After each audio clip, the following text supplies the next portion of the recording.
Hello guys, this is Yakshan Tripathi. Welcome to my YouTube channel Classify.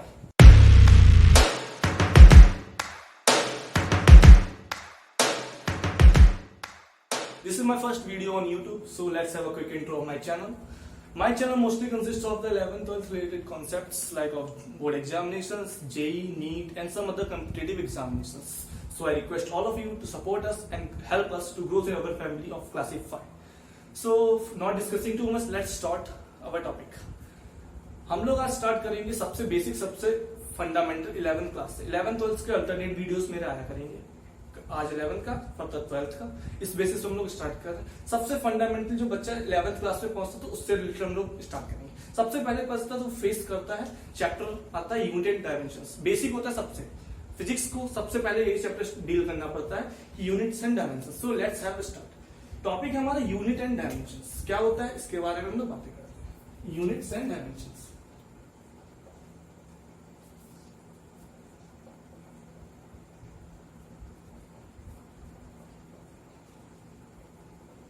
सबसे पहले तो बात आती है इनके बारे में बात क्यों है, हम लोग इसके बारे में डिस्कस ही क्यों कर रहे हैं। जैसे फॉर एग्जांपल हम लोग बात करते हैं, मेरी हाइट है 6 फुट। फॉर एग्जांपल मेरी हाइट 6 फुट है, मेरा वेट है 60 केजी। मैं कह दूं क्या दोनों को आपस में आप ऐड कर सकते हो? आप कहोगे क्या बोल रहे हो, ऐसे ऐड नहीं कर सकते ना। चीजें सिमिलर चीजों को आप ऐड कर सकते हो। डायरेक्ट अगर हाइट है सेंटीमीटर्स में, मीटर्स में, फीट में आप लेंगे तो आप उसको सिमिलर चीजों से ऐड कर सकते हैं। आप केजी को नहीं है। फॉर एग्जांपल मैं कहूँ शुगर का वेट आप मेरी हाइट से ऐड कर दो, नहीं ऐड कर सकते, उसका कोई ना रिलेवेंट क्वांटिटी नहीं बनेगी। तो उसी हिसाब से फिजिक्सिस्ट जो भी थे उन्होंने सोचा कि चलिए हम कुछ क्वांटिटीज डिफाइन कर देते हैं, जो क्वांटिटीज हमारी फंडामेंटल क्वांटिटीज होंगी, जो बेस क्वांटिटीज होंगी। बेस क्वांटिटीज का मतलब क्या? ऐसी क्वांटिटीज जो हमारी उनसे ही सब कुछ डिराइव हो सकता है, वो है ना फंडामेंटल, उनसे नीचे कुछ नहीं हो सकता। सो हमारे पास है ना सबसे पहले आता है बेस क्वांटिटीज या फंडामेंटल क्वांटिटीज। फंडामेंटल क्वांटिटीज या बेस क्वांटिटीज।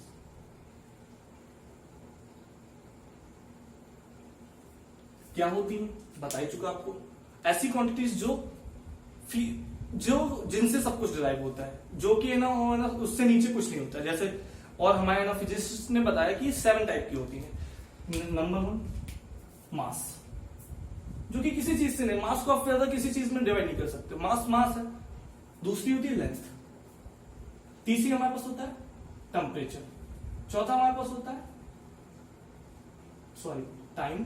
फिर हमारे पास होता है टेम्परेचर केल्विन, जिससे डिनोट करते हैं। पांचवा हमारे पास होता है ल्यूमिनस इंटेंसिटी कैंडला। छठा हमारे पास होता है mole. Mass, length, temperature, kelvin, time, luminous intensity CD, mole and ampere current. These all are the 7 fundamental base quantities. ऐसी क्वांटिटीज जो कि फर्दर डिराइव नहीं हो सकती, इनसे ही ना डिराइव्ड क्वांटिटीज बनेंगी। सेकेंडली उनका नाम दिया गया डिराइव्ड क्वांटिटीज। डिराइव्ड क्वांटिटीज ये क्या होती है? ऐसी क्वांटिटीज जो कि इनका कुछ कॉम्बिनेशन हो। इन 7 क्वांटिटीज का आपस में कुछ कॉम्बिनेशन होंगे, कोई भी हो सकती है। फॉर एग्जाम्पल हमारे पास होती है वेलोसिटी। क्या होती है? Distance upon time. Distance upon time. Distance क्या होती है हमारी? मीटर में ले सकते हो, किलोमीटर में ले सकते हो, सेंटीमीटर्स में ले सकते हो। और वो क्या होती है? बेसिकली एक टाइप की लेंथ होती है, तो लेंथ हमने ले लिया। टाइम हमारा क्या हो सकता है? सेकंड्स में हो सकता है, मिनट्स में हो सकता है, आवर्स में हो सकता है। टाइम लेकिन वो टी ही होगा। तो बेसिकली ये क्या हो गया? एक क्वांटिटी है हमारे पास जो कि डिराइव्ड है, जिसको हमने नाम दिया वेलोसिटी, जो कि एक डिराइव्ड क्वांटिटी है और जो कि फंडामेंटल क्वांटिटी से मिलकर बनी। फंडामेंटल 7 क्वांटिटी से इनमें बेसिकली ये दो हमको यहाँ पे नहीं पढ़नी होती ज्यादा। मोल्स एंड ल्यूमिनस इंटेंसिटीज को हम लोग यहाँ पे डिस्कस नहीं करते हैं। ये हमारा मोल होता है, बेसिकली हम लोग केमिस्ट्री में पढ़ते 11th 12th की केमिस्ट्री में आता है। और ल्यूमिनस इंटेंसिटी की ज्यादा बात की नहीं जाती। मेन हमारी होती है mass, length, time, temperature. Temperature notice करिएगा के से डिनोट करता है, केल्विन से, and A ampere current. So let's quickly goes one by one.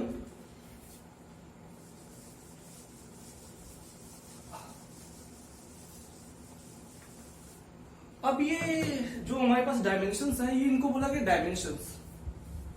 Dimensions of physical quantity. आप इनको लिखने का तरीका क्या है? जैसे हमारे पास लेंथ था,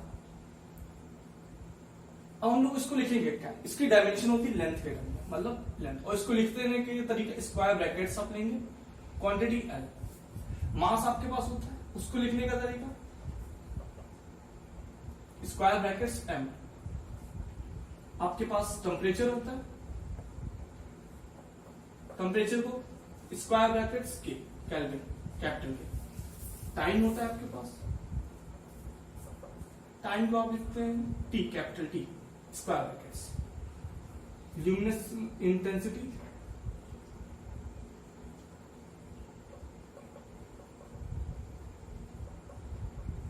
सी डी, उसके बाद आ जाता है हमारे पास करंट एम्पियर, और उसके बाद हमारे पास length, mass, temperature, time, intensity, current and then the mole, जो कि हम लोग ज्यादा यहाँ पे पढ़नी नहीं है, वो केमिस्ट्री से रिलेटेड है। ये 7 हमारे पास क्वांटिटीज है, इनकी डायमेंशंस आप इस तरीके से लिखते हैं, लेंथ की कैपिटल एल होगी, मास की कैपिटल एम होगी, स्क्वायर ब्रैकेट्स में याद रखिएगा डायमेंशंस को हमेशा स्क्वायर ब्रैकेट से डिनोट करते हैं, उसके अंदर ही फर्दर लिखते हैं, टेम्परेचर का केल्विन, टाइम का टी से, luminous intensity C D, current ampere and mole MOL mole, ये यहाँ पे है मोल पूरा, यहाँ पे मोल जब डायमेंशंस में लिखते हैं तो एमओएल मोल में, ये चीज हम लोगों ने समझ ली। अब हम लोग देखते हैं कि ये इससे हमने बोला था कि फंडामेंटली, तो फंडामेंटली हमारे पास 7 होती है, लेकिन अब ड्राइव्ड होती है जो कि इनसे ही ड्राइव्ड होंगी। फॉर एग्जांपल हमारे पास होता है मास से ना ड्राइव्ड होती है, मान लो सपोज फोर्स।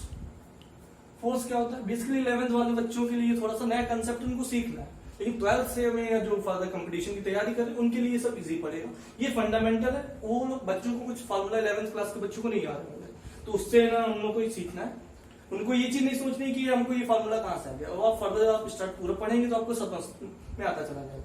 लेकिन जो 12th है, ये जो फर्दर उनको सारा फार्मूले से या कंसेप्ट क्लियर होंगे। जैसे फोर्स होता है mass into acceleration, mass into acceleration, acceleration basically क्या होता है, मीटर पर सेकंड स्क्वायर, मास तो एम होता है, ये मास, इसको हम लोग फंडामेंटली डायमेंशंस के टर्म में लिखना है। कैसे लिखते हैं, मास एम से लिखते हैं, मीटर पर सेकंड ये लेंथ होती है, पर सेकंड मतलब टी स्क्वायर, ये लिखने का तरीका सही नहीं है, इसको सही से लिखने के लिए क्या एम एल, इसको पावर्स में ऊपर ले जाते हैं। अगर ये ना कोई चीज की पावर रेसिप्रोकल में लिखा है तो उसको हम लोग सीधे माइनस एक्स की पावर -1 भी लिख सकते हो, तो सेम सिमिलरली यहाँ पे हम लोग इसको टी की पावर -2 लिख सकते हैं।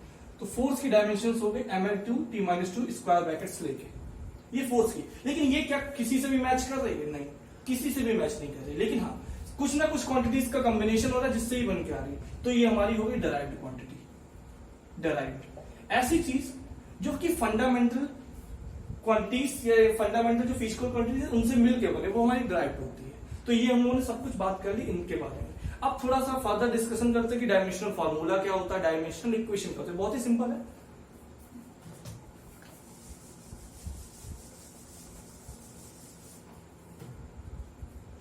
डायमेंशनल फार्मूला कुछ नहीं होता, सिंपल चीज है, नाम से ना क्लियर हो रहा होगा। डायमेंशनल फार्मूला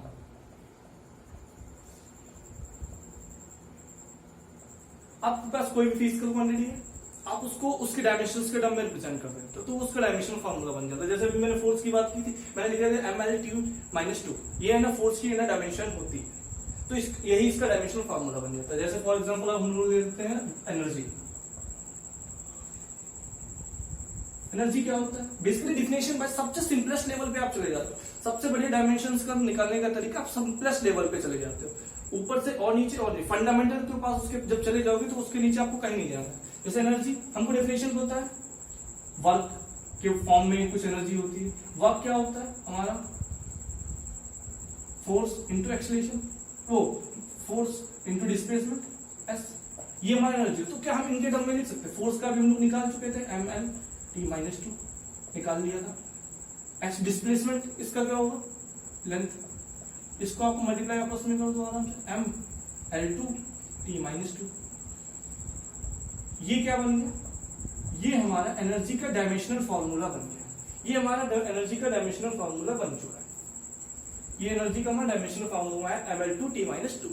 कैसे लिखा, एनर्जी एक फॉर्म का वर्क होता है, वर्क स्टोर करते वो एनर्जी के फॉर्म में स्टोर हो जाएगा। वर्क की डेफिनेशन क्या होती है, फोर्स इनटू डिस्प्लेसमेंट। तो फोर्स हमने लिखा, अभी हम लोग फर्दर पहले निकाल ही चुके थे, आप देख सकते हैं ml/t-2 होता है, डिस्प्लेसमेंट को L से बोलते हैं, आपस में पूरा मल्टीप्लाई किया तो ml/t-2 आ गया। इस चीज को बोलते हैं डायमेंशनल फार्मूला। डायमेंशनल फार्मूला का मतलब किसी भी फिजिकल क्वांटिटी को उसके डायमेंशंस के टर्म में रिप्रेजेंट कर देना। जैसे मैंने एनर्जी को कर दिया वेलोसिटी होता, सीधे लिख देता हूं मीटर पर सेकंड होती है L/t-1, ये इसका डायमेंशनल फार्मूला बन गया। सिंपल, कोई भी क्वांटिटी आपको दे दी जाए सिंपल है ना, आप उसको उसकी डायमेंशंस के टर्म में रिप्रेजेंट कर देते हो तो वो उसका डायमेंशनल फार्मूला बन।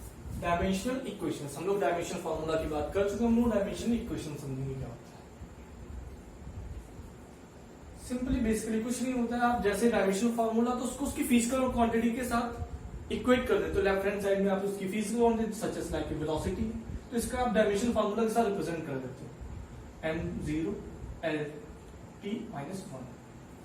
m0 हम लोग सेक ऑफ कन्वीनियंस लगा लिया, लगाना चाहे आप रख भी सकते नहीं, क्योंकि m0 होता है। आपने किसी भी फिजिकल क्वांटिटी को उसके डायमेंशनल फार्मूले के साथ इक्वेट कर दिया, वो उसकी डायमेंशनल इक्वेशन कहलाती है। फॉर एग्जांपल अगर हम लोग फोर्स की बात करें, इसके लिए हो जाएगा ml/t-2। ये मैं डायरेक्टली क्यों नहीं लिख सकता हूं, क्योंकि मैं अभी आपको थोड़ी देर पहले इस चीज को बता चुका हूं। बाकी ऐसी कोई भी क्वांटिटी है, आप उसको फिजिकल क्वांटिटी को इसकी डायमेंशनल फॉर्मूले के साथ इक्वेट कर देते तो वो उसकी डायमेंशनल इक्वेशन बन जाती है। सो अब हम लोग इसके अंदर फर्दर आगे आप किसी भी क्वांटिटीज को निकाल सकते हैं, और ये बहुत ही फंडामेंटल चैप्टर है, बहुत ही फंडामेंटली स्ट्रॉन्ग, इसको आपको बनाना पड़ेगा। रीजन इसका क्या है, क्योंकि ये ऐसा टॉपिक है, ये कहीं पे भी आप इसको यूज कर सकते हैं, एडवांस तक के कॉन्सेप्ट इससे ना यूज किया जा सकता है, सॉल्व कर सकते हैं। सो मैं आपको रिकमेंड करूंगा आप इस चीज को बहुत ही अच्छे से समझिएगा। आता है तो अच्छी बात है, नहीं आता है तो जहां पे भी आपको दिक्कत हो रही है उस चीज को आप यहाँ से समझ सकते हैं। अब इसके बाद फर्दर हम लोगों ने ये बात कर ली डायमेंशनल फार्मूला क्या होता है, डायमेंशनल इक्वेशंस क्या होती है, फंडामेंटल क्वांटिटीज हमारी क्या होती हैं, या उनसे डिराइव्ड क्वांटिटीज क्या होती है। लेकिन ये सब जो क्यों पढ़ रहा है उसके बारे में थोड़ा डिस्कशन करते हैं। अब हम लोग करते हैं डायमेंशनल एनालिसिस, मतलब डायमेंशंस के बारे में ये जो सब कुछ पढ़ा है इसकी डायमेंशनल एनालिसिस करते हैं, क्या होता है डायमेंशनल एनालिसिस।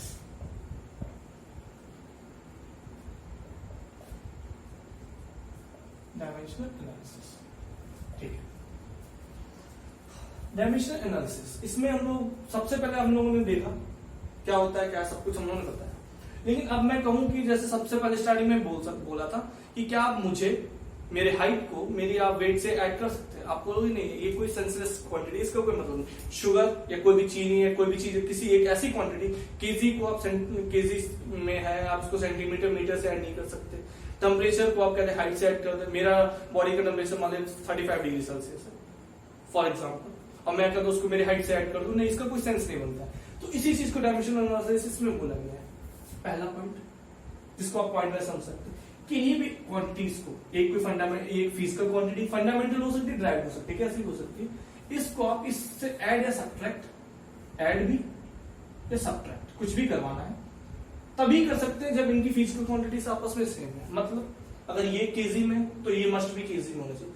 आप चेंज कर सकते हैं, जैसा अभी ग्राम में बोले तो ये भी आप उसको कन्वर्टेबल है, लेकिन आप केजी को किसी भी तरीके से सेंटीमीटर में चेंज कर सकते हैं, नहीं कर सकते। तो आप मास को मास से ऐड करेंगे, लेंथ है तो लेंथ से ऐड करेंगे, टेम्परेचर है तो टेम्परेचर से ऐड करेंगे, टाइम है तो टाइम से ऐड या सब्ट्रैक्ट। हाँ, आप उनको मल्टीप्लाई आपस में कर सकते हैं, उनका मल्टीप्लीकेशन और डिवीजन ये आपका पॉसिबल है। इसमें आपको ये नहीं देखना है कि ए और बी सेम होना चाहिए। जैसे मीटर पर सेकंड हमको वेलोसिटी देता है, ये दोनों अलग अलग, लेकिन से ड्राइव क्वांटिटी मिल गई। यहाँ पे कंडीशंस होती हैं कि ए और बी, आप जब किसी दो क्वांटिटीज को ऐड करते हो या सब्ट्रैक्ट करते हो तो वो must be have the same physical, मतलब सेम डायमेंशनल फॉर्मूला उनका होना चाहिए।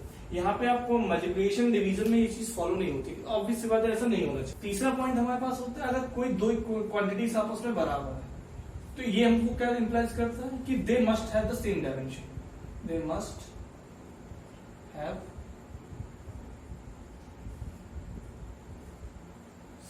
Same dimension.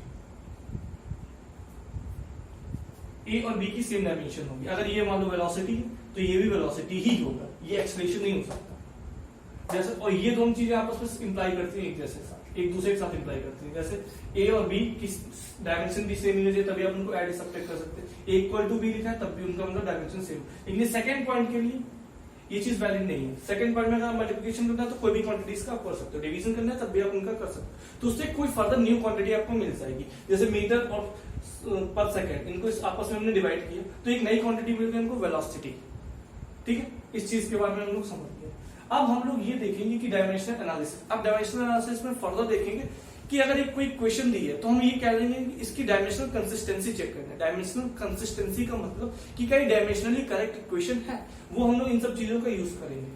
सबसे पहला पॉइंट जो कि हमको यूज करना है, और इन्हीं चीजों पे क्वेश्चंस आते हैं। क्वेश्चंस ये आपका था, जो भी आपने पढ़ा यहाँ से आपको क्वेश्चन नहीं आ रहा है, लेकिन ये बेसिक है। क्वेश्चन आएगा जो मैं फर्दर बता रहा हूँ, इन चीजों से क्वेश्चंस पूछ जाते हैं आपके। सबसे पहला checking dimensional consistency.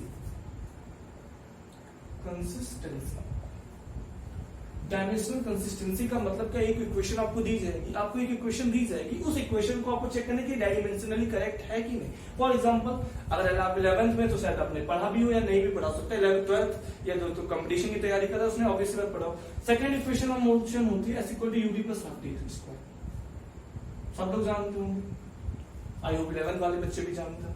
v = u + at भी होती है, v = u² + 2a², 2s भी होता है, v = u² + 2s। वो हम एक किसी इक्वेशन को पकड़ ले, इसके हम लोग डायमेंशनल कंसिस्टेंसी चेक करेंगे। मीनिंग क्या है, ये पहले होता है क्या, ये डिस्प्लेसमेंट होता है हमारा, u क्या होती है, इनिशियल वेलोसिटी। वेलोसिटी होती है इनिशियल, वो सब हम लोग यहाँ पे डिस्कस नहीं करेंगे क्योंकि हम लोग से डायमेंशंस की बात कर रहे हैं। t हमारा टाइम है, ये एडिशन का साइन है, ये a एक्सीलरेशन है, फिर t टाइम। ये इतनी चीजें दी गई। तो हम लोग डायमेंशनल इक्वेशंस का मतलब, पहले तो हम लोग जो 3 चीजें पढ़ी थी, a + या -b लिखा है, तो ये आपस में बराबर होने चाहिए इनकी डायमेंशन। तो इसका मतलब इसकी डायमेंशन इसके बराबर होनी चाहिए।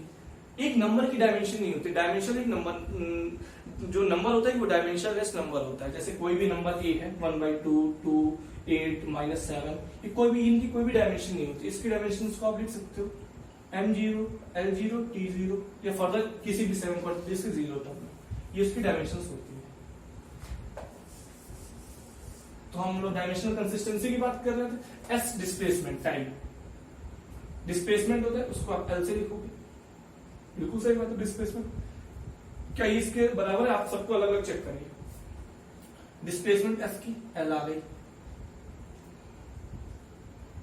ut एक क्वांटिटी, u क्या थी, वेलोसिटी, वेलोसिटी की होती है l t-1। कैसा निकाली, मीटर पर second, metre length divided by time, length time inverse और इनटू टाइम t। तो ये भी t⁻⁻1 इनटू t, ये t⁻0 हो जाएगा। तो आप इसको सिर्फ लिख सकते हैं लेंथ, at²। हाफ को आप एक्सक्लूड कर सकते हो क्योंकि हाफ एक डायमेंशनलेस नंबर होता है, पर डायमेंशनलेस होता है, इसकी कोई आपकी डायमेंशन नहीं होती। मैं आपको पहले ही बता चुका इस चीज। ए हमारा ए क्या होता है, एक्सेलरेशन। एक्सेलरेशन की डेफिनेशन वाइज क्या बोलते हैं, मीटर पर सेकंड स्क्वायर, मीटर पर सेकंड स्क्वायर। तो metre length second square t², t⁻²। कैसे लिखा हमने इस चीज को, मीटर पर सेकंड, ये इसकी डेफिनेशन से होता है कि उसके ना क्वांटिटी इस तरीके से लिखी है, मीटर पर सेकंड स्क्वायर। तो l t-2, टाइम क्या होता है t²। तो इसको फिर से आप मल्टीप्लाई कर लोगे आपस में तो l पहुंच जाएगा। तो ये आपने देखा डिस्प्लेसमेंट ut एंड at², तीनों की डायमेंशन देखिए, लेंथ लेंथ लेंथ आ गई। तो इससे क्या मतलब चला कि ये इक्वेशन डायमेंशनली करेक्ट है, ये इक्वेशन डायमेंशनली हमारी करेक्ट है। हमने इसमें क्या कंसेप्ट यूज किया, ए अब दो क्वांटिटीज को आप ऐड या सब्ट्रैक्ट तभी कर सकते जब उनकी डायमेंशन सेम हो। ये चीज आपने देखी, दो इक्वेशंस, ये कोई फर्दर एक क्वांटिटी है, एक इस क्वांटिटी से आप इक्वेट तभी कर सकते हो जब वो क्वांटिटीज आपस में उनकी डायमेंशंस बराबर है। ये दो कंसेप्ट हम लोगों ने एक साथ यहाँ पे सीख। ये हम लोगों ने देखा dimensional, checking the dimensional consistency. Dimensional consistency को हम लोगों ने चेक किया, लेकिन यहाँ पे थोड़ा सा भी क्लू है जिस चीज को आपको और समझना चाहिए। पॉइंट मैं आपको बता रहा हूँ, ये आपने देखा, एक और एग्जाम्पल हम लोग छोटा सा देख लेते हैं जिससे आपका ये कंसेप्ट बिल्कुल क्रिस्टल क्लियर हो जाए। एनर्जी क्या होता है, हाफ mv², मैं मान लेता हूँ तो mgs। मैंने एक इक्वेशन लिख दी, नहीं पता सही है गलत है, एक बार देख लेते हैं। हमने इस इक्वेशन को लिखा, हमने पूछा कि डायमेंशनली करेक्ट है कि नहीं। आप इसको देखते, एनर्जी क्या होता है, वर्क डन एक फॉर्म ऑफ एनर्जी होता है। वर्क क्या होता है हमारा, फोर्स इनटू डिस्प्लेसमेंट। फोर्स हमने निकाला था ml2t-2, डिस्प्लेसमेंट l, तो वर्क की आ गई ml2t-2। यहां तक हम लोग क्लियर हो गए। तो ये इसकी डायमेंशन ही है ml2t-2, तो ये एनर्जी की भी होगी। तो मैं डायरेक्टली इस चीज को लिख सकता हूं, एनर्जी की डायमेंशन हमारे पास आ गई ml2t-2। आप जब हैबिट में आ जाओगे तो आपको ये चीजें याद भी जाएंगी, तो आपको ड्राइव भी नहीं पड़ेगी। जैसे फोर्स की होती है या एक्सेलरेशन, ये सब की जैसे नॉर्मली आप तुरंत लिख सकते हैं। अब इस चीज को आप लिख लें हाफ mv², डायमेंशनल कंसिस्टेंसी आप चेक कर रहे हैं तो हाफ का तो कोई रूल नहीं, क्योंकि डायमेंशनल नंबर होता है, डायमेंशनल कांस्टेंट बोल सकते हैं आप इसको। हाफ mv², तो हाफ का हमारा रूल है क्योंकि कांस्टेंट होता है, डायमेंशनलेस होता है। तो mv², m मास m होता है, l t-1, लेकिन इसका स्क्वायर है, तो इसको आप लिखोगे ml² t-2। ये भी देखिए इसके साथ होगा, मैच करेगा mgh, इसको भी एक बार ट्राई कर लेते हैं। m मास, g क्या होता है, ग्रेविटी। ग्रेविटी भी एक फॉर्म ऑफ एक्सीलरेशन होता है। जब हम लोग किसी बॉडी को ऐसे ड्रॉप कर देते हैं इन द फ्री स्पेस, या फ्री स्पेस मतलब अर्थ पे, तो वो जिस स्पीड जिस एक्सीलरेशन से आता है वो उसकी ग्रेविटी बोलते हैं। तो ग्रेविटी भी सेम यूनिट होती है l t-2। Height h, height को किसके टर्म में, लेंथ के टर्म में मेजर करोगे तो वो l होगी। तो इसको फर्दर करोगे ml l2 हो जाएगा और t-2, तो ये भी आपका बन गया ml2t-2। तो आपने देखा कि एनर्जी mv² है, mg, तीनों आपस में डायमेंशन इनकी सेम है। तो ये भी एक dimensionally consistency dimensionally correct equation है, ये भी लिखी आपने। लेकिन एक चीज यहाँ पे आपको गौर करने वाली है कि मैं अगर यहाँ पे हाफ की जगह पे 5/2 लिख दूं, 3 लिख दूं, -mgh लिख दूं, कुछ भी लिख दूं, इनसे कोई फर्क पड़ने वाला है? ये कांस्टेंट है, ये डायमेंशनलेस होता है। तो ये हमारी इक्वेशन ये नहीं बता पाएंगे कि इस इक्वेशन में यूज होने चाहिए कि नहीं। तो इसका क्या मीनिंग होगा, एक डायमेंशनलेस नंबर अगर आ जाता है, डायमेंशनलेस नंबर मतलब कांस्टेंट होगा कोई, अगर वो है ना आपकी इक्वेशंस में है, तो आप है ना, हो सकता है वो इक्वेशन फिजिकली करेक्ट ना हो, लेकिन वो डायमेंशनली करेक्ट मिल जाएगी। जैसे ये इक्वेशन भी डायमेंशनली करेक्ट है, क्या या फिजिकली करेक्ट है? नहीं। फिजिकली करेक्ट होने का मतलब जैसे एनर्जी, काइनेटिक एनर्जी होती है वो हाफ mv² होती है, सबने पढ़ा होगा छोटे पे ना, आपने देखा होगा 8-9 क्लास में हाफ mv², लेकिन यही मैं लिख दूं 5/2, तो ये फिजिकली करेक्ट इक्वेशन नहीं है ना, इसको फिजिकली आप करेक्ट नहीं बोल सकते, कहोगे आप ऐसे नहीं लिखते इस चीज को। लेकिन यार हाँ ये डायमेंशनली करेक्ट है, हाँ ये डायमेंशनली लेकिन करेक्ट है, फिजिकली करेक्ट नहीं है कि डायमेंशनली करेक्ट है। तो यहां से एक पॉइंट हमारे पास आया कि एक डायमेंशनली कंसिस्टेंस इक्वेशन जो होगी वो जरूरी नहीं कि वो फिजिकली करेक्ट है, लेकिन अगर एक फिजिकली करेक्ट इक्वेशन है तो वो आपकी डायमेंशनली करेक्ट होनी ही होनी है। आप इस चीज को समझ गए, डायमेंशनली करेक्ट इक्वेशन कोई है आपकी तो जरूरी नहीं वो फिजिकली करेक्ट हो, जैसे ये एग्जांपल आप देख सकते हो। लेकिन अगर कोई फिजिकली करेक्ट इक्वेशन है जो कि ये होगी, वो डायमेंशनली करेक्ट होनी ही होनी है। तो ये आपको पहला पॉइंट सबसे इंपॉर्टेंट आपको क्लियर हो गया होगा, चेकिंग डायमेंशनल कंसिस्टेंसी। कैसे आपको करना है, सबके डायमेंशन अलग अलग निकाल दिए हैं, सबका आपको देखना है, इन दो कॉन्सेप्ट्स को यूज करना है। अगर ये दोनों आपके वैलिड हो रहे हैं तो ये इक्वेशन आपके ना डायमेंशनली करेक्ट है, वरना नहीं। ये एक टाइप का क्वेश्चन बनता है। दूसरा जो कि सबसे ज्यादा इंपॉर्टेंट है, जो कि मेंस, एडवांस या कॉम्पिटिटिव एग्जाम से बहुत बार पूछा गया, बोर्ड्स में तो पूछे जाता है लेकिन कॉम्पिटिटिव एग्जाम से भी बहुत बार पूछा गया। मैं एडवांस का क्वेश्चन बताऊंगा आपको जो आपके कंसेप्ट बिल्कुल क्लियर कर देगा इस टॉपिक से रिलेटेड। सेकेंड पार्ट हमारा जो है कि रिलेशंस अमंग फिजिकल क्वांटिटीज, कुछ क्वांटिटीज आपस में अगर डिपेंडेंसी है उनकी तो हम लोग वो कैसे निकाल सकते हैं। फॉर एग्जाम्पल जैसे एक्सीलरेशन हुआ हमारा, एक्सीलरेशन हमको पता है मीटर पर सेकंड स्क्वायर होता है, हमको ये अब पता है क्योंकि हमको इस चीज की डेफिनेशन पता है। मान लो ये चीज ना पता तो आपको सिर्फ ये पता होता है कि मीटर पे डिपेंड कर रहा है और टाइम पे ना डिपेंड कर रहा है, मतलब सेकंड पे डिपेंड कर रहा है। तो आप कैसे हो सकता है, इनफाइनाइट पॉसिबल भी हो सकता है, मीटर पर सेकंड, मीटर सेकंड हो सकता है, मीटर स्क्वायर सेकंड हो सकता है, मीटर पर सेकंड क्यूब हो सकता है, मीटर क्यूब सेकंड स्क्वायर हो सकता है, कुछ भी पर ये कुछ भी क्वांटिटीज हो सकती है। लेकिन हमको क्या पता है एक्चुअल भी करेक्ट यही है क्योंकि हम लोगों ने देखी हुई है, हमको इसकी डेफिनेशन पता है। लेकिन हमको सिर्फ अब ऐसे कह दिया जाए कि कुछ कोई क्वांटिटी है वो कुछ क्वांटिटीज पे फर्दर डिपेंड कर रही है, तो आप उसका डायमेंशनली इक्वेशन बता कि वो किस तरीके से उसको लिखा जाएगा, तो उसके बारे में हम लोग कुछ बात करेंगे अब इससे यहाँ पे। फॉर एग्जाम्पल जैसे आपको बोला जाए टाइम होता है, जैसे किसी चीज एक कोई चीज है, जैसे मार्कर मैं इसको ड्रॉप करूं तो ये किस पे डिपेंड करेगा, अर्थ की ग्रेविटी के ऊपर डिपेंड करेगा और किस हाइट से फेंक रहे उसके ऊपर। तो इसका टोटल टाइम किस चीज पे डिपेंड कर रहा है, अर्थ की ग्रेविटी पे और हाइट पे। लेकिन हमको ये नहीं पता वो किस तरीके से डिपेंड कर रहा है। क्या हम लोग जी ग्रेविटी को सीधे टाइम से हाइट से मल्टीप्लाई करते हैं या ग्रेविटी और हाइट का स्क्वायर करते हैं, क्या करते हैं हमको नहीं पता। उसी चीज को हम लोग निकालने की कोशिश करेंगे। यहाँ पे हम लोग सबसे पहले क्या करेंगे, कोई भी क्वांटिटी जैसे टाइम का डिपेंडेंसी, हम लोग का क्या है, टाइम डिपेंड कर रहा है हमारा ग्रेविटी पे, भाई कर रहा है तो कर रहा है। टाइम डिपेंड कर रहा है हमारा हाइट पे, दो ही क्वांटिटीज पे डिपेंड कर रहा है। तो हम लोग साथ में फिलअप कर सकते हैं कि टाइम डिपेंड कर रहा है, ग्रेविटी की पावर कुछ होगी और हाइट की पावर कुछ होगी।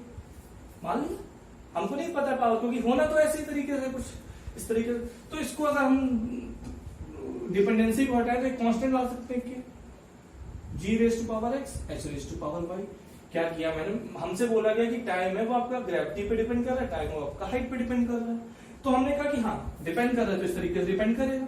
तो मैंने कहा अब ये नहीं हमको पता कि ग्रेविटी की कौन सी पावर पे डिपेंड कर रहा है, ग्रेविटी के स्क्वायर रूट पे डिपेंड कर रहा है, ग्रेविटी की पावर स्क्वायर पे डिपेंड कर रहा है, क्यूब पे डिपेंड कर रहा है, किस चीज पे डिपेंड कर रहा है, तो वो नहीं पता। तो हम लोगों ने जनरल पावर मान ली, आपस में क्लब कर दिया। तो हमने अब डिपेंडेंसी को हमने कहा कि कांस्टेंट वैल्यू आ जाएगी। तो अब ये इक्वेशन लिखी है हमारे पास, हमारे पास इक्वेशन लिखी है। तो अगर ये इक्वेशन वैलिड है इसका मतलब ये डायमेंशनली करेक्ट होनी चाहिए। ये इक्वेशन अगर वैलिड है तो ये डायमेंशनली करेक्ट होनी चाहिए। तो हम लोग लिख देते हैं इसकी डायमेंशन क्या होगी, टाइम है। तो ऑब्वियस सी बात है m0 l0 t1 लिख सकते हो। अब मैं आप पूछेंगे कि m0 l0 नहीं लिखना चाहो मत लिखो, लेकिन यहाँ पे आपको पता है कि कुछ ना कुछ आएगा, मास और लेंथ आएगी, तो हमको इसको इक्वेट अगर बाद में करना पड़ेगा तो हम इनके साथ यूज कर सकते हैं। यहाँ पे क्या कर सकते हैं, k की डायमेंशन कुछ होगी, क्योंकि आपको पता है की डायमेंशन कुछ होगी, लेकिन अभी हम लोग लिख दे रहे हैं थोड़ी देर के लिए। लेकिन आपको पता है कि k कांस्टेंट नंबर है, जो कांस्टेंट नंबर की डायमेंशन 0 होती है, सॉरी कांस्टेंट नंबर की डायमेंशन 1 होती है, 0 नहीं होती, 1 होती है। अब जी हमको पता है LT-2 कैसे लिख दिए, LT-2 हमको पता है ग्रेविटी होता है एक्सेलरेशन की फॉर्म में मीटर पर सेकंड स्क्वायर, इस चीज को हमको पता ही। अगर इसका भी निकालना हो तो इसकी भी हम लोग निकाल सकते थे। अब इसकी पावर क्या होगी x, जो कि हमने मान की चलिए, h लेंथ है, उसकी पावर हम लोगों ने कहा y। आपस में सब प्लग करो तो ये डायमेंशन है, समझ इसकी डायमेंशन 1 होगी। इसको क्या लिख सकते हैं, m l0 t raise to power 1। इधर आप इसकी क्लबिंग कर दो साथ में, तो यहाँ पे क्या जाएगा, देखिए m तक कोई टर्म नहीं, लेकिन हम m को सीधे रिलेट कर देते हैं, m0 कर दिया, l रेज़ टू पावर यहां से x आएगा और यहाँ पे y, l raise to power x plus यहां से क्या मिलेगा lx, यहां से मिलेगा मल्टीप्लाई में ly। तो दो एक साथ है तो आप lx प्लस y लिख सकते हो। t की कर सकते हो t raise to power -2x ऐसे लिख सकते हो। तो आप देखोगे इसको अब आप इक्वेट करो आपस में, 0 0 से इक्वेट हो गया। यहाँ पे l की पावर 0 है, यहाँ पे l equal to X plus Y है, तो यहाँ पे हम लिख सकते हैं this implies what, x plus Y equal to 0। इन दोनों को रिलेट किया। यहाँ पे 1 है विच इक्वल टू -2x, तो -2x इक्वल टू 1। तो यहां से हमारे पास क्या आ गया, x equal to -1/2, x equal to -1/2 आ गया। और यहां से अगर इसमें डाल देंगे तो this implies that y equal to 1/2 आ जाएगा। सिंपली आप सॉल्व भी कर सकते हो, -1/2 प्लस y इक्वल टू 0, तो y इक्वल टू 1/2 आ जाएगा। अब ये चीज आप इसमें डाल दीजिए इस डिपेंडेंसी इक्वेशन में, t equal to k g की पावर -1/2 h की पावर 1/2। तो इसको आप कैसे लिख सकते हो, t equal to k under root 1/2 upon g की पावर 1/2। इसको कैसे लिखते हो, simply k under root h/g। k एक नंबर है, ये इसकी डायमेंशनली करेक्ट इक्वेशन आ गई, जो कि टाइम होगा वो अंडर रूट h/g पे डिपेंड करेगा। इस तरीके से टाइम, अगर कोई बॉडी को आप ड्रॉप करते हो तो वो अगर ग्रेविटी में है तो और h हाइट से ड्रॉप करे तो टाइम उसको लगेगा k into under root h/g। अब ये k कोई नंबर है, अभी हमको वैसे पता होता है, अगर 11th में आप पढ़ाया जा रहा होगा आपको फर्दर चैप्टर, जो कि मैं आगे बताऊंगा आपको वीडियोस में, कि k की वैल्यू यहाँ पे 1 होती है। लेकिन इस इक्वेशन से क्या आपने यहाँ से बता सकते हैं, डायमेंशनली ना जब आप डिपेंडेंसी निकालते हैं, जब आप डिपेंडेंसी निकालते हैं रिलेशन among quantities, तो आप उसका बता सकते हैं कि हाँ उसकी इक्वेशन किस फॉर्म की होगा, उसका फॉर्मूला किस बे, लेकिन उसमें कोई कांस्टेंट अगर मल्टीप्लाई हो रहा है या कुछ उसके बारे में आप कोई प्रेडिक्शन नहीं कर सकते। ये यहाँ पे इसका प्लस पॉइंट नहीं है, यहाँ पे इसका माइनस पॉइंट है कि आप इस कांस्टेंट वैल्यू को कभी नहीं बता सकते आप, वो आपको कोई ना कोई एक्सपेरिमेंट है किसी अदर बेसिस पे आपको बतानी पड़ेगी।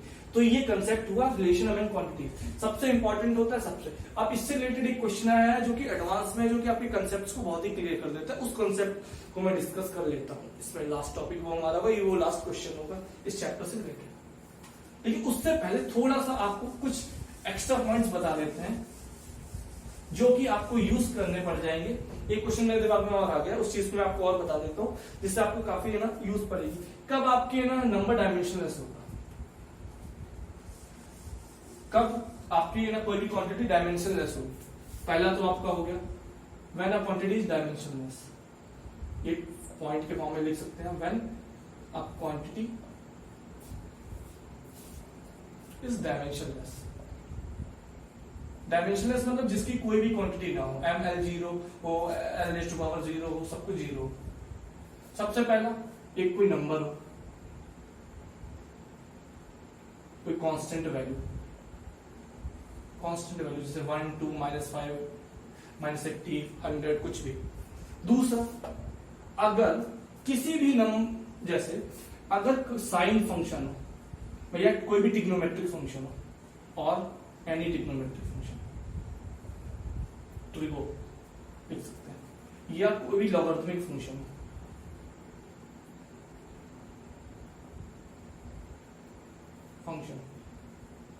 या कोई एक्सपोनेंशियल फंक्शन,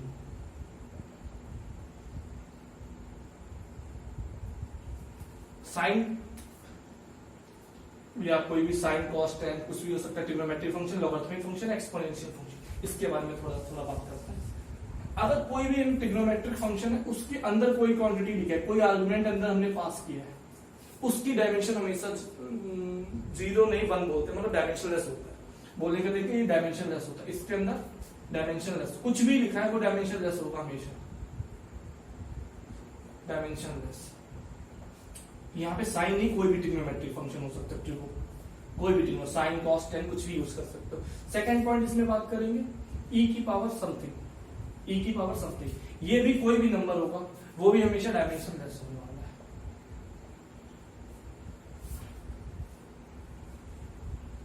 e की पावर समथिंग डायमेंशनलेस होने वाला है। लॉगरिथमिक फंक्शन, लॉग के अंदर कुछ भी लिखा है वो एक हमेशा नंबर के फॉर्म में जाए, वो नंबर आपको पता है वो डायमेंशन लेस होता है, तो ये भी डायमेंशन लेस हो जाएगा।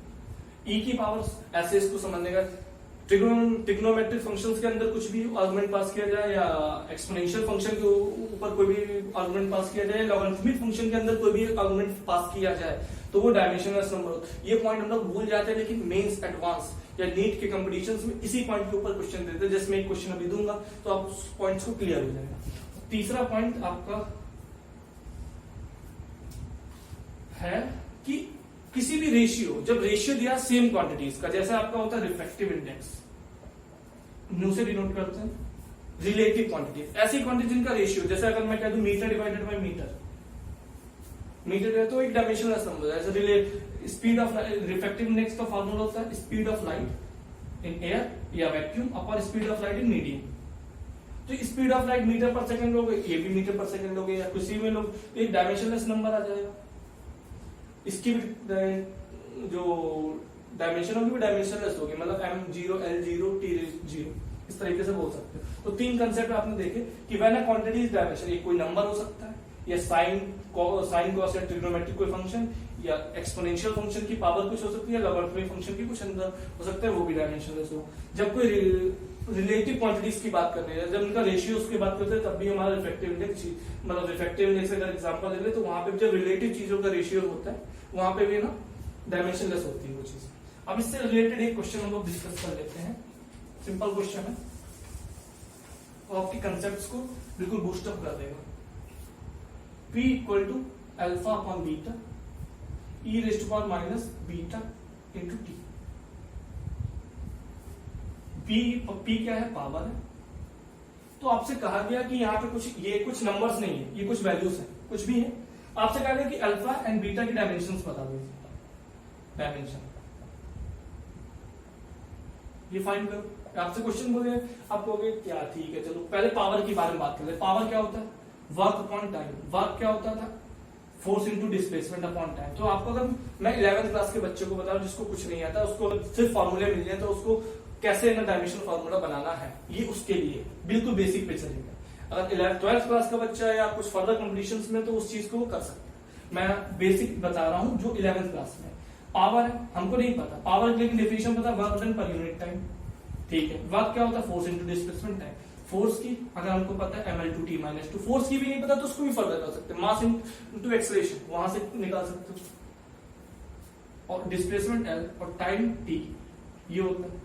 तो ये इसकी इक्वेशन निकाल ml2t-3, ये हमारी पावर की आ गई। ml2t-3 ये हम लोगों ने इस तरीके से निकाली। अगर आप इस चीज को समझ लें तो बिल्कुल फंडामेंटल पे चले जाइए, उसकी कहां से उसको वो आई है चीज, वहां पे आपको बिल्कुल फंडामेंटल क्वांटिटीज के टर्म में आप उसको रिप्रेजेंट कर सकते हैं। ml2t-3, अब हमको पता चल गया कि पावर की ना डायमेंशन है वो ml2t-t है। ml2t-3 equal to alpha upon beta की डायमेंशन e⁻βt। लेकिन अगर आपको मैं अभी 1 मिनट पहले जो कंसेप्ट बताया कि डायमेंशनलेस कब होगा, अगर वो ना पता तो आप इस क्वेश्चन को सॉल्व ही नहीं कर पाते, क्योंकि आप रिलेट ही नहीं कर सकते। दो इक्वेशन को एक साथ रिलेट ही नहीं कर सकते। इसमें अल्फा और बीटा एक साथ है, आपको कैसे रिलेट करते? नहीं कर पाते। लेकिन आपको पता है कि e की पावर, सॉरी यहाँ पे e था, e की पावर कुछ भी होती है डायमेंशनलेस नंबर होता है, वो डायमेंशनलेस होता है। तो -b⁻t इक्वल टू आप बोल सकते हो 1। तो यहां से t की क्या होगी? बीटा इक्वल टू ऐसे ये कर सकते हो। -1 अगर ये फर्दर लेते इसका तो कोई मतलब नहीं है, जो कांस्टेंट नंबर है इसको हटा सकते हो, इक्वल टू 1। तो बीटा कितना आ गया? 1/t। तो बीटा की यूनिट डायमेंशन क्या आ गई? t⁻⁻1।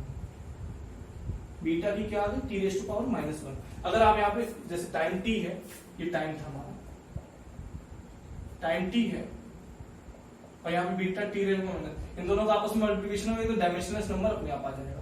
तो ये चीज आपसे कंफर्म हो गई कि एक डायमेंशनलेस नंबर है। अब हमको अल्फा की निकालनी। अल्फा कैसे निकाल सकते हो? ये तो एक डायमेंशनलेस नंबर हो गया, डायमेंशनलेस हो गया हमारे पास, तो इसको हमने हटा दिया, डिस्कार्ड कर दिया। अब हमारे पास बचे अल्फा। अगर मैं इसको रफ कर दूं इस चीज को,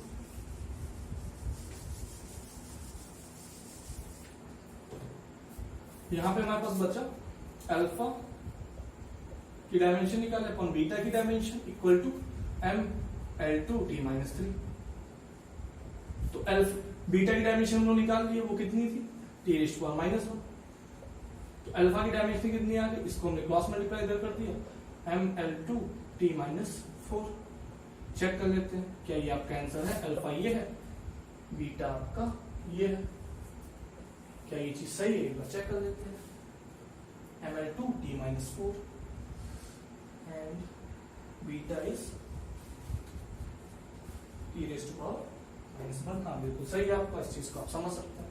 अब ये जो लास्ट क्वेश्चन मैं दे रहा हूँ इस चैप्टर कंसेप्ट को बिल्कुल एंड करने के लिए, वो है एडवांस में आया वो क्वेश्चन। अगर आप सोच रहे कि आप सिर्फ नीट की प्रिपरेशन कर रहे हो, इस क्वेश्चन पे स्किप कर दें, तो मेरी सजेशन होगी कि आप इस चीज को बनाते हैं, क्योंकि ये कंसेप्ट ज्यादा इंपॉर्टेंट ना कि क्वेश्चन की कहाँ पे आया था। मैं क्वेश्चन को आपके लिए एक बार रीड कर देता हूँ। Constant h, speed of light c, gravitational constant g are used to form a unit of length and unit of mass। तो करेक्ट ऑप्शंस कुछ कुछ देने हैं। आपको दिया गया प्लैंक कांस्टेंट h। अगर आप 11th क्लास में तो आपको मे भी ना पता हो, इक्वल टू h की इक्वेशन होती है जो कि 12th क्लास में आपको पता चलेगा। आपको c दिया गया है, speed of light and gravitational constant g, gravitational constant g, ये तीन चीजें दी गई। उसको यूज करके आपको मास की यूनिट एंड लेंथ की यूनिट आपको बनानी है। ये आपका क्वेश्चन 2015 एडवांस में आया हुआ था। क्वेश्चन इतना इंपॉर्टेंट नहीं है, आपको कंसेप्ट इसके पीछे क्या है वो ज्यादा जरूरी है। चलिए स्टार्ट करते हैं। आपको पता है कि आपको तीन चीजें दी गई है, E, H, C and G।